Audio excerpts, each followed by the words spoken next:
Kiddushin Daf Ain Bet. Aujourd'hui, dans notre Daf, c'est l'occasion d'essayer de toucher un sujet un peu délicat qui concerne la manière dont les Chachamim de l'époque et même jusqu'à aujourd'hui, leur manière de prendre des décisions. Des fois, il y a des décisions qui sont très très dures et quoi qu'il en soit, de n'importe quelle manière où on va agir, on peut se retrouver dans un grand problème et c'est très très difficile de savoir comment juger, comment prendre le pour et le contre, etc. La Gemara, elle raconte l'histoire de Rabbi Yehuda Hanassi qui, au moment où il allait mourir, il a donné à ses élèves toutes sortes de prophéties, toutes sortes de choses qui se passaient à Bavel. Il leur a dit, par exemple, faites attention, dans telle et telle ville, c'est tous des mamzerim. Dans une autre ville, c'est des gens qui sont mechalelim Shabbat.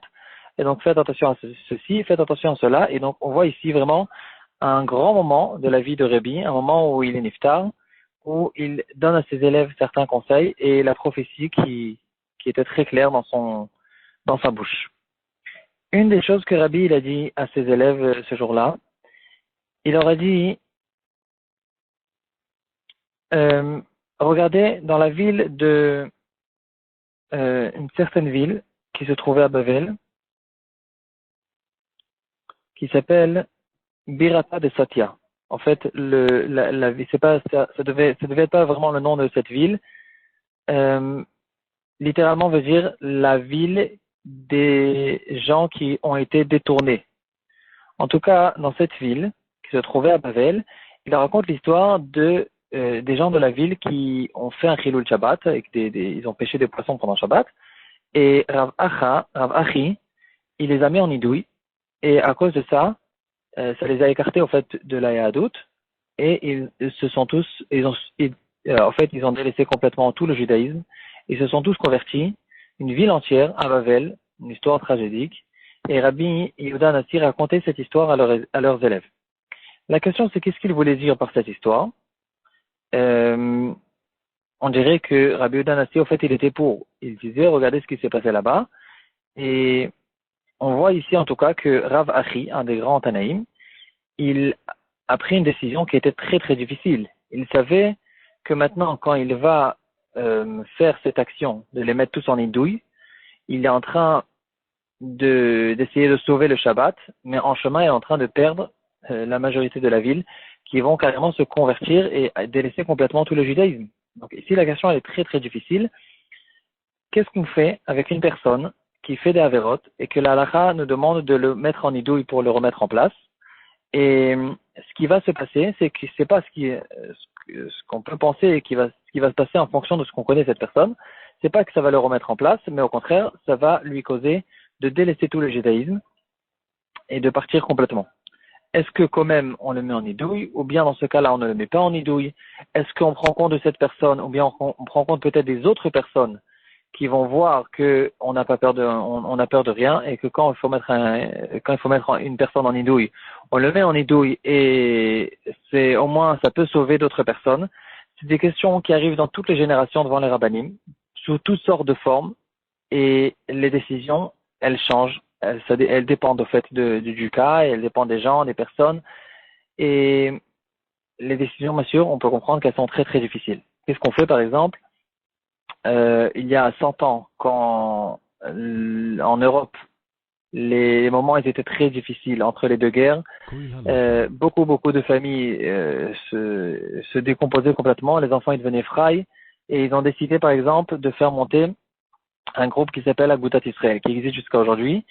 Tous les rabbanim ils étaient derrière ça, et quand tu fais une organisation comme celle-là, tu essayes de mettre tout le monde en dessous du même toit. Tu prends le juif moderne de l'Allemagne et tu prends le chassid de la Hongrie, le juif de Pologne, celui de l'Ita, les élèves du Chafetz Chaim, les chassidim, les élèves du Admor de Gour, etc. Et en fait, tous les rabbanim se sont placés derrière ce groupe et ils ont essayé en fait de rassembler tous les juifs froum de l'Europe et de construire une organisation qui va ouvrir des écoles, qui va s'occuper un petit peu de tout ce qui est public de manière spirituelle.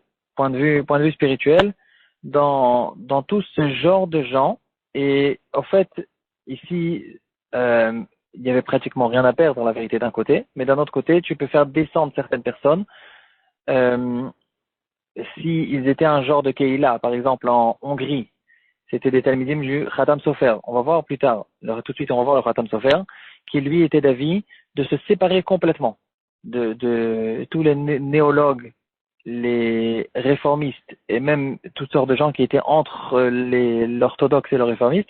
En tout cas, le Khatam Sofer, il était d'avis qu'il faut complètement se séparer, une indépendance complète de toutes les communautés Froum. Il pensait, il disait, en tout cas dans son endroit, que c'était que comme ça on pouvait sauver le judaïsme de son pays. C'était un genre une manière de voir les choses, une manière de faire, et c'était vrai dans la période du Khatam Sofer, c'était vrai dans le pays du Khatam Sofer, ce qui n'est pas forcément vrai en Allemagne, par exemple. En Allemagne, c'était plutôt du genre de Rav Shimshon Raphaël Hirsch, etc. En tout cas, de manière générale, quand on a une organisation publique, on essaye de sauver un maximum de personnes, mais d'un autre côté, on est en train de faire descendre certaines personnes qui auraient pu monter encore beaucoup plus haut. Les décisions, elles sont très difficiles. On revient à notre cas. Ce cas spécifique, est-ce qu'on met en nidouille une personne qui mérite le nidouille dans un cas où on est en train de prendre un danger qu'il va peut-être maintenant complètement dégringoler? Le Rama, on a dans le Shulchan Aruch, une halakha. Cette halakha, elle a été écrite dans le Shulchan Aruch. Le Rama se trouve dans le premier siman qui concerne Ilchot Nidouille. Yoredea siman shin lamed alet seif alef. Et le Rama, il prouve dans notre Gemara que quand quelqu'un mérite un nidouille, on le met en nidouille et il n'y a rien à faire. Point final. Et on fait ce qu'on doit faire et on ne prend pas compte des conséquences qui puissent arriver, même si c'est des conséquences qui sont dramatiques. On fait ce qu'on doit faire. En fait, on ne fait pas du commerce avec la Torah. La Torah ne nous appartient pas. Certaines personnes qui font des avérotes, on a des halachot qui on met en nidouille, qui on ne met pas en nidouille. Celui qui mérite le nidouille, on le met en nidouille, on sauve le reste des personnes et on ne prend pas compte des conséquences. Comme ça pense le Rama. Le Taz, sur place, il parle longuement. En général, le Taz n'est pas relègue facilement sur le Rama, mais ici, il n'est pas du tout d'accord avec ça. Il dit comment est-ce possible qu'on prend une personne, on le met dans un danger comme celui-là.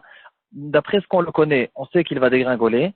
Alors pourquoi le mettre en nidouille pour essayer de lui sauver soi-disant d'une avéra, alors qu'on est en train de le faire trébucher à des centaines d'avérotes, lui, ses enfants et sa famille, etc. Comment on peut prendre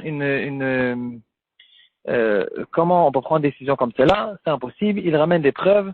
Il dit, même dans ma Masechet Kiddushin, dans l'Afkaf, on voit qu'une personne qui s'est vendue à la Vodazara en tant qu'esclave, on a la mitzvah de le sauver de là-bas. Donc on voit que même les juifs qui sont très très bas, on prend compte de eux et on essaye de les sauver. Calvachomer, qu'on fait tout pour ne pas causer à les repousser de la communauté. Il dit que la preuve que le Rama il ramène. En fait, le Rama il se fait référence dans des grands Rishonim qui s'appelle le Aguda, si je me rappelle bien. Je vais le retrouver tout de suite. Et il n'est pas d'accord. Oui, le Aguda, un des Rishonim, la preuve qu'il ramène, c'est notre Gemara, et le Taz n'est pas d'accord avec ça. Il dit que la preuve n'est pas du tout évidente. C'est vrai que Rabbi Yehuda Nassi, il a raconté cette histoire à ses élèves, mais c'était pas parce que Rabbi Yehuda Nassi, il était intéressé de dire que c'est ça ce qu'il faut faire. C'était juste que Rabbi Yehuda Nassi, il voulait leur montrer une preuve, leur donner une preuve que toutes les histoires qu'il est en train de leur dire, tous les avertissements qu'il est en train de leur dire, faites attention à telle et telle ville, c'est des mamzerim, faites attention à ceci, à cela, c'est des choses qui sont vraies. Et la preuve qu'il leur a donnée, il leur a dit, regardez, je vois tout ce qui se passe à Babel, et par exemple, une des histoires maintenant qui se passe à Babel, vous allez sûrement l'entendre dans quelques jours, une ville entière de juifs qui ont délaissé complètement tout le judaïsme et se sont convertis. Et c'était au fait qu'une preuve comme quoi Rabbi Yehuda Anassi, il parlait vraiment avec une prophétie. C'est pour ça qu'il a raconté cette histoire. C'est pas parce qu'il était d'accord avec le psak de Ravachi qui a fait ça et qui a mis en nidouille des personnes qui vont maintenant dégringoler complètement. Donc voilà. Le Rama, il dit qu'on fait le nidouille. Le Taz, il dit qu'on ne fait pas le nidouille. Le Khatam Sofer, il est d'accord avec le Rama. C'est un peu comme sa manière de voir les choses, comme on vient de dire. Le shoot du Khatam Sofer, Yoredea Siman Shin Kafbet, Even Ezer Siman Lamed Vav. Il ramène aussi certains cas difficiles de ce genre, et il dit, il n'y a rien à faire.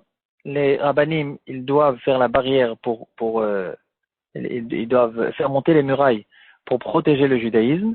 Et si quelqu'un fait des avérotes, c'est pas à nous maintenant de prendre compte de cette personne et finalement de faire descendre toute la communauté spirituelle. Cette personne, il reste dans la communauté, il peut influencer en mal d'autres personnes, ça nous cause des gros problèmes, il n'y a rien à faire, s'il faut le mettre en édouille, on le met en édouille et c'est tout, point final. La question que relève là-bas le Khatam Sofer, c'est qu'est-ce qu'il en est quand c'est pas que lui qui va partir en conversion, c'est toute sa famille qui vont maintenant partir. Et là, en fait, ils ne sont pas fautifs. Si le père de la famille, il fait des avérotes, c'est pas pour autant que maintenant on va le mettre en idouille, on le sort, on l'écarte, et maintenant toute la famille, ils vont dégringoler. Ici, c'est déjà beaucoup plus difficile, et bien sûr que dans chaque cas, dans tous les cas, il faut vraiment peser, mesurer, savoir exactement comment se comporter, en fonction de la génération, en fonction de la personne, en fonction de la communauté, en fonction de tout, et de prendre compte de toutes les choses. C'est pas, les questions ne se ressemblent pas. Le Khatam Sofer, en tout cas, il dit que dans certains cas, même si toute la famille vont partir, si on est obligé de le faire, on fait un idoui. Et il ramène une preuve avec une donnée historique. Il dit que quand il y avait toute l'histoire de Shabtai Tzvi, la grande majorité du clan d'Israël de sa génération, pendant le moment où il était très fort, la majorité des gens, même des grands rabbanim, se sont trompés et ils pensaient que c'était le Mashiach. Il a réussi vraiment à tromper tout le monde. C'était le faux Mashiach le plus connu de toutes les générations et celui qui a le plus réussi. Et le gros problème, c'est que finalement, lui-même, il s'est converti à l'islam, il est devenu islamiste. Et à cause de ça, ça a causé, les Juifs, ils étaient complètement brisés. Les Goïms, ils ont fait des pogroms et ils se moquaient des Juifs pendant des dizaines d'années plus tard. Et c'était vraiment une grande cassure pour le clan d'Israël en cette période. Jusqu'à aujourd'hui, quand on dit Shabtai Tzvi, beaucoup disent Imar Shemo, d'autres disent Shem Reshaim Irkav. En tout cas, c'était un moment très très difficile pour le clan d'Israël. Et après que Shabtai Tzvi il est parti, alors la majorité des gens, ils ont essayé de se reprendre, de remonter la pente et de revenir. Mais il y avait des groupes qui essayaient de continuer à publier le nom de Shabtai Tzvi, etc. et à attirer encore des personnes. Et ici, les Gdoladors de cette génération, ils ont décidé de faire la guerre contre eux.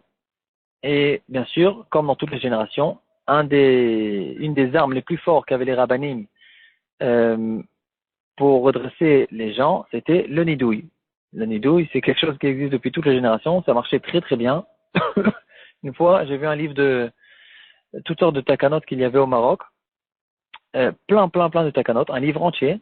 Et la majorité des choses, c'était écrit, si quelqu'un ne prend pas compte et il transgresse cette takana, alors on le met en nidouille. Nidouille, de partout il y a des nidouilles. Ça marchait très bien apparemment à l'époque. Et ici aussi, les rabbanim, ils ont fait des nidouim contre ces gens-là, contre les gens de Shabtai Tzvi, et ils n'ont pas pris compte du fait qu'ils vont peut-être toutes les familles, des familles entières vont partir du clan d'Israël, parce que en fait là-bas c'était vraiment un moment où il fallait faire une guerre complète contre eux pour ne pas qu'ils continuent à influencer en mal le clan d'Israël. Le Khatam Sofer il continue, il ramène certains cas, bien sûr c'est des cas qui sont très délicats. Il y a par exemple, il donne une différence, est-ce que cette personne-là, de toute façon, il éduque ses enfants à faire des avérotes, c'est quelqu'un qui n'est pas religieux. Si de toute façon c'est une famille qui fait des avérotes, alors en le mettant en idouille, maintenant ils vont peut-être officialiser leur manière de vivre.